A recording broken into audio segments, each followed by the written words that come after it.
Nagbitiw sa pwesto si Quezon City Police District o QCPD Chief Police Brigadier General Nicolas Torre III para bigyang daan daw ang investigasyon sa nangyaring road rage incident sangkot ang isang retiradong pulis.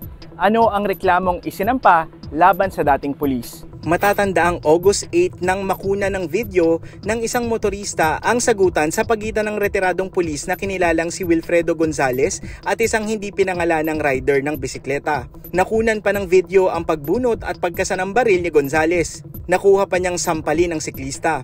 Agad namang nag-viral sa social media ang road rage. August 27 nang lumabas si Gonzales sa isang press con kasama si QCPD Chief Police Brigadier General Nicolas Torre III. Dito, iginiit niya na nagkaayos na sila ng siklista at isinurrender rin daw niya ang kanyang baril sa police station. Pagkatapos ng konfrontasyon na nakita niyo sa viral video, ako at ang aking siklista at ang siklista ay pumunta kami sa police station kung saan kami ay nagkausap, nagkapatawaran at nagkasundong kalimutan ang nangyari. Nitong Martes, nag-ain ng alarm and scandal complaint ang QCPD laban kay Gonzales.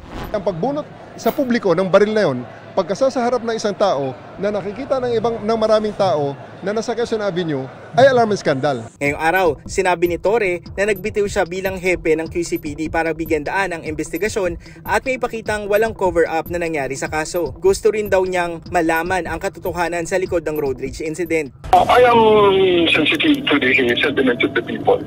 I think it is the best action right now to preclude any continuing insinuations that I am influencing the investigation of this case. I would like to say that I have never gathered any criminal as a police officer. I am sworn to provide and uphold the rule of law. Epektibo ang kanyang resignation ngayong Huwebes, August 31, 2023. I am J.M. Encinas, I stand for truth.